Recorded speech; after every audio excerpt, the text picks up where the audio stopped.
आदाब। आपकी बात से मैं अरशद जमाल। आज हमारे दरमियान the nation foundation coaching institute है, मऊ का बहुत रेप्यूटेड कोचिंग इंस्टीट्यूट है। उसके फाउंडर जो हैं जमील अंसारी साहब आज हमारे स्टूडियो में तशरीफ़ ले आए हैं और जमील साहब से हम उनकी कोचिंग इंस्टीट्यूट के बारे में भी बात करेंगे और फाउंडेशन और प्री फाउंडेशन कोर्सेज़ के बारे में भी जानकारी लेने का प्रयास करेंगे। तो सबसे पहले जमील साहब आपकी बात के स्टूडियो में आपका स्वागत है। और सबसे पहले मैं ये जानना चाहता हूँ कि आप तो पहले दैनिक जागरण का जो जोश नाम से एक मैगजीन निकलता था तो उसमें आप काम करते थे। जी, काफ़ी अच्छी आपकी जॉब थी, दिल्ली में आप थे, वहाँ आपका फ्यूचर या आपके बच्चों का फ्यूचर काफ़ी सेफ था। तो फिर मऊ आकर अपने जहाँ का आपका आबाई मकान है वहाँ आकर और छोटा सा एक कोचिंग इंस्टीट्यूट खोलने का ख्याल आपके जहन में कैसे आया?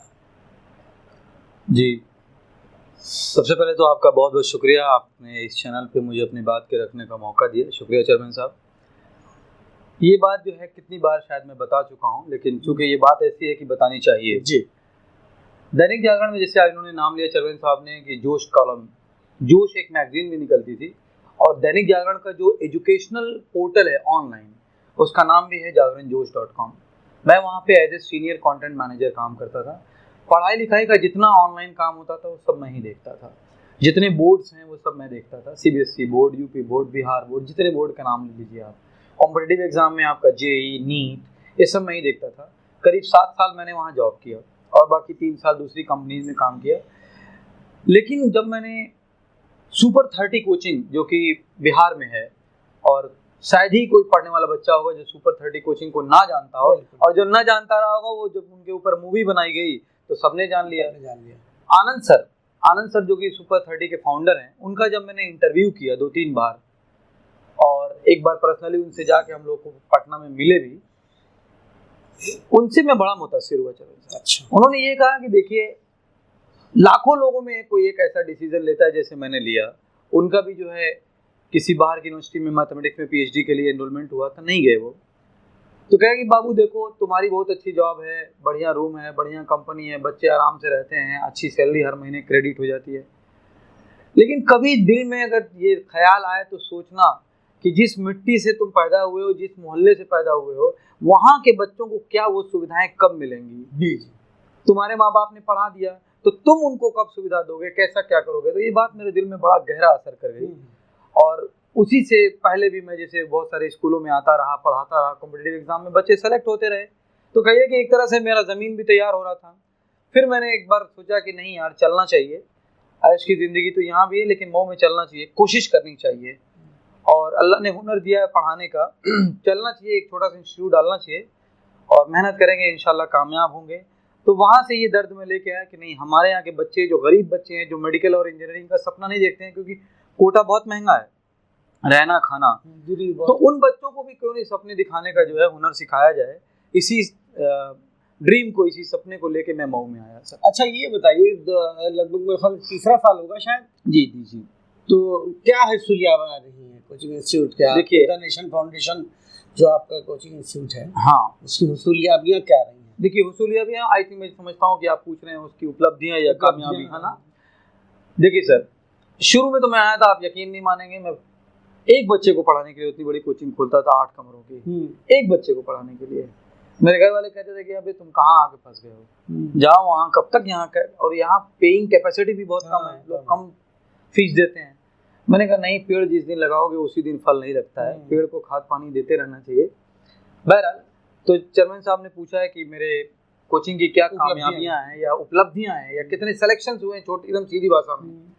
देखिए मैं आपको बता दूं, मेरी कोचिंग से अब तक मैंने सीटेट का बैच बनाया था। सीटेट में 18 बच्चे मेरे यहाँ थे और सीटेट में 18 में से 15 बच्चों का सिलेक्शन हुआ था। पहली उपलब्धि मेरे लिए ये थी। उसके बाद मैंने अलीगढ़ के बच्चों का 10+2 का लॉकडाउन में मैंने घर पे बैच बनाया था। उसमें करीब 7 या 8 बच्चे थे, उनको मैं रात दिन पढ़ाता था और उसमें से 3 बच्चों का सिलेक्शन हुआ एएमयू में। और अलीगढ़ की जो ह्यूमैनिटीज, आर्ट और कॉमर्स वाली जो ब्रांच होती है ह्यूमैनिटीज की, जो ऑल इंडिया 10वीं रैंक थी वो मेरे बैठके से थी।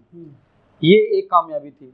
पिछले साल मेरे यहाँ से 2 बच्चे जेई में सिलेक्शन हुए हैं, इंजीनियरिंग में, जॉइंट एंट्रेंस एग्जामिनेशन, जिसमें से एक बच्चे ने एडमिशन लिया है गवर्नमेंट कॉलेज में, उसको इंफॉर्मेशन टेक्नोलॉजी मिली है। और इस बार मेडिकल में, नीट में, इस बार आपको बता दें कि जो अभी एमबीबीएस की काउंसलिंग चल रही है, 597 नंबर पे ओबीसी को एमबीबीएस मिला है। मैंने 1 साल तैयारी करवा के, इसी साल मुझे बैच मिला था, 1 साल तैयारी करवा के मैंने 2 बच्चों को, एक को 554 नंबर और एक को 550 नंबर, ये फर्स्ट अटेम्प्ट में मैंने दिलाया।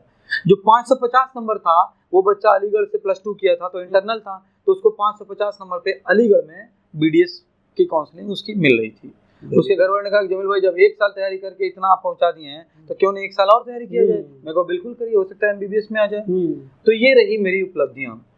किन किन कोर्सेज की पढ़ाई होती है सर? मेरे यहाँ अभी करंट टाइम में एक तो फाउंडेशन कोर्स चलता है। फाउंडेशन 10th के बाद 11-12 में मेरे यहाँ बच्चा एनरोल हो जाता है, स्कूलिंग फैसिलिटी है उसकी। और मेरे यहाँ 9-10 का रेगुलर बैच चलता है, और मेरे यहाँ नीट चलता है और जेई चलता है। इस साल से मैंने प्री फाउंडेशन लॉन्च किया है। फाउंडेशन मेरा बहुत सक्सेसफुल चल रहा है। प्री फाउंडेशन में क्या है चेयरमैन साहब, कि बच्चा 8th के बाद, देखिए बच्चा क्या है, स्कूल में पढ़ता है, फिर वो स्कूल के बच्चे मेरे ही यहाँ कोचिंग करने आते हैं। जैसे डॉन बॉस्को के टॉपर अभी जो हैं वो मेरे यहाँ से हैं, और कहिए कि फर्स्ट या सेकंड जो भी टॉपर हैं, अभी तक का जो रिजल्ट है, अभी जो प्री बोर्ड का रिजल्ट आया ना, जो अब हाई स्कूल के 2 एग्जाम हो गए थे, first term second term. First term में मेरे यहाँ से जो रिजल्ट आया है, साइंस में 40 में 39 नंबर है मेरे यहाँ से, और मैथ में 40 में 39 नंबर है मेरे यहाँ से, जिसमें से एक बच्चा है स्कॉलर का और एक बच्ची है डॉन बॉस्को की। मैं बड़ा फिक्रमंद रहता था कि ये बच्चे थक के वहाँ से आते हैं, 1-2 रोटी खाते हैं और तुरंत भाग के मेरे यहाँ कोचिंग करने आते हैं।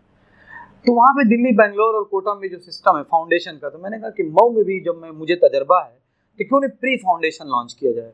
8th के बाद बच्चे को मेरे यहाँ 9th में आदमी पेरेंट्स जो है एनरोल करवा दें, 9-10 वो बच्चा मेरे यहाँ रहेगा। जैसे उसकी स्कूल में पढ़ाई होती थी, 5 से 6 घंटा रेगुलर उसकी पढ़ाई होगी, और स्कूल उसका अटैच स्कूलिंग उसकी पूरी मेरे यहाँ से रहेगी, और 2 साल में उसका बेस मैं बहुत स्ट्रॉन्ग कर दूंगा। अभी क्या होता है, बच्चा स्कूल से आता है, थक के आता है, उसकी कंडीशन ये नहीं होती कि उसको 2 घंटा में साइंस पढ़ा दूं, इतना थका रहता है। तो मेरे कहने का मतलब ये है कि प्री फाउंडेशन और फाउंडेशन कोर्स का सबसे बड़ा जो एडवांटेज ये है वो ये है कि एक तो माँ बाप की जेब पे आधा खर्च का असर हो जाएगा, क्योंकि स्कूल की फीस देते थे प्लस मेरी भी फीस देते थे। बच्चा जो है शारीरिक तौर से, मेंटली थकान आधी हो जाएगी, एक बार आएगा यहाँ से सब कुछ सीख के जाएगा। तीसरी चीज, स्कूल की पढ़ाई यानी बोर्ड एग्जाम के साथ साथ हम उसको कॉम्पिटिटिव एज देते हैं, तो बच्चे का स्किल डेवलपमेंट होगा, वो अभी से जानने लगेगा कि नीट क्या है, जेई क्या है, और मैं जो पढ़ रहा हूँ इसमें से क्या जेई में पूछा जाता है, क्या नीट में पूछा जाता है। एक दूसरा उसका कैलकुलेशन स्किल, क्योंकि जब हम कॉम्पिटिटिव एग्जाम कराएंगे, अभी क्या है, लॉकडाउन के बच्चों को हम पढ़ा रहे हैं चेयरमैन साहब, बहुत ही पुअर कंडीशन है। एक तो लॉकडाउन में पढ़ाई नहीं बंद हो गया, और बच्चा 7-8 पढ़ के सीधे 9 में आ गया, 9 में विधिवत कोर्स, तो इसमें बड़ी दिक्कत हुई है बच्चों को। तो ये प्री फाउंडेशन और फाउंडेशन कोर्स लॉन्च करने का सबसे बड़ा जो मेरा मकसद है वो ये है कि बच्चे का हम जो फाउंडेशन है, जो बुनियाद है, जो सब्जेक्ट की पकड़ है, कंसेप्ट है, उसको हम लोग बहुत स्ट्रॉन्ग करते हैं। प्री फाउंडेशन और फाउंडेशन में क्या फर्क हुआ? प्री फाउंडेशन और फाउंडेशन में यह है कि प्री फाउंडेशन में 8th के बाद एडमिशन होगा, 9-10 और फाउंडेशन में होगा 11-12। अच्छा, ये है चेयरमैन साहब। नहीं तो कोई जैसे आप कोचिंग तो बहुत सारी चल रही है, लेकिन आपकी कोचिंग को कोई स्टूडेंट अगर ज्वाइन करना चाहता है तो क्यों आपकी द नेशन फाउंडेशन ही को क्यों? हाँ, ये बहुत अच्छा क्वेश्चन है, और जितनी भी अच्छी कंपनी होती हैं वो ये सवाल भी इंटरव्यू में पूछती हैं कि आप हमको ज्वाइन क्यों करना चाहते हैं। मैं भी ये बताना चाहता हूँ कि अगर आप हो तो आप मुझसे पूछो कि सर मैं आपकी कोचिंग क्यों ज्वाइन करूँ। पहाड़पुरा में कोचिंग है, उधर वीटी में कोचिंग है, बहुत है, लेकिन मैं आपको बताऊं वीटी से भी लड़के मेरे यहाँ कोचिंग करने आते हैं। मेरे यहाँ कोचिंग आप इसलिए ज्वाइन करो क्योंकि मेरे यहाँ ज्वाइन करने में आपको सबसे बड़ी बात यह है कि एनसीईआरटी लाइन बाय लाइन में पढ़ाता हूँ, और एनसीईआरटी एक ऐसी किताब है जो टीचर के लिए लिखी जाती है, थोड़ी डिफिकल्ट होती है, लाइनें वो कहते हैं ना कि ट्विस्टेड लिखी होती हैं। मेरे यहाँ आपको एनसीईआरटी लाइन बाय लाइन पढ़ाई जाती है, और जितने भी सीबीएसई के नेशनल लेवल के एग्जाम होते हैं उन सब में एनसीईआरटी ही बेस होता है। और बच्चे स्कूल वगैरह में साइड बुक पढ़ाई जाती है क्योंकि उसमें थोड़ा एक्सप्लेन्ड वे में होता है, तो टीचर को आसानी होती है। हमारे यहाँ 100% एनसीईआरटी पढ़ाई जाएगी, इस बात की भी गारंटी है कि एनसीईआरटी अगर आप लाइन बाय लाइन पढ़ते हैं, चाहे वो बोर्ड एग्जाम हो, चाहे आपका नीट हो, चाहे जेईई हो, क्वेश्चन उसी से आते हैं। फाउंडेशन कोर्स का क्रेज बढ़ रहा है, जैसे दिन ब दिन देख रहा हूँ। हाँ, फाउंडेशन का बढ़ रहा है। तो अभी आपने बताया भी, उसके कुछ फायदे बताए, लेकिन मैं चाहता हूँ थोड़ा सा और उसके फायदे क्या हैं फाउंडेशन कोर्स कराने के, थोड़ा सा और उसको बताइए आप। देखिए, अब इसको हम लोग गिना देते हैं ताकि सुनने वाले को और देखने वालों को एकदम ऐसे उंगली पे गिन ले कि फायदा क्या है। जी जी। देखिए, सबसे पहला फायदा तो ये है कि बच्चा एक जगह पढ़ेगा, 2 जगह उसको नहीं भागना है। ठीक। दूसरा फायदा ये है कि बच्चे को जो है, जो हरासमेंट होता है, मेंटल फिजिकल आना जाना, ये कम हो जाएगा, क्योंकि एक ही बार आएगा, पढ़ के चला जाएगा। अब वो शांति से घर पे आराम से बैठ के सेल्फ स्टडी करेगा। तीसरा है फाइनेंशियल फायदा, कि माँ बाप की जेब पे खर्च आधा हो जाएगा, कोचिंग का टेंशन नहीं रहेगा। चौथा ये है कि बच्चे को कॉम्पिटिटिव एज मिलेगी। और पांचवा ये है कि बोर्ड में जो, अगर प्री फाउंडेशन में तो बोर्ड देगा, बोर्ड में बच्चा जो है बेहतरीन नंबर ले आएगा। जैसे मैंने बताया, अभी हमारे ऐसे फर्स्ट टर्म का जो है बी बोर्ड का रिजल्ट आया, 40 में जो है 39 नंबर साइंस और मैथ में आए हैं। तो ये 5-6 बेसिक फायदे हैं। अब ये बच्चा जब फाउंडेशन मजबूत करके 9-10 की नींव को मजबूत करके 11th-12th में आएगा, तो फिर वो मेरे पास रहेगा।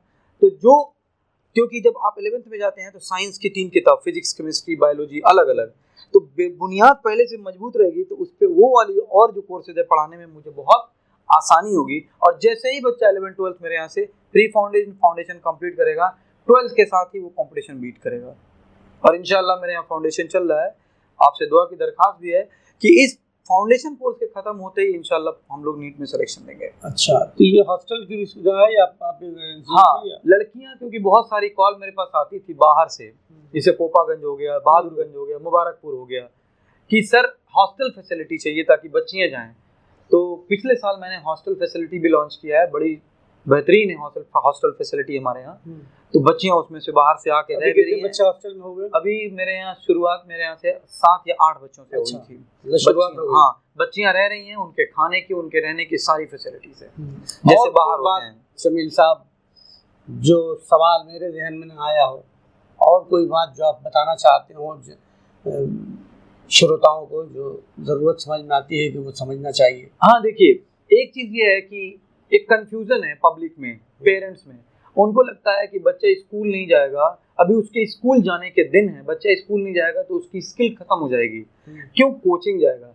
मैं आपको ये बहुत क्लियर बता दे रहा हूँ कि आप अपने बच्चे को 10th के बाद जब कोटा भेजते हैं ना फाउंडेशन के लिए, तो आपके बच्चे का एडमिशन भी उन्हीं के स्कूल में होता है, लेकिन बच्चा स्कूल में नहीं पढ़ता है, वो भी उनकी कोचिंग में ही पढ़ता है।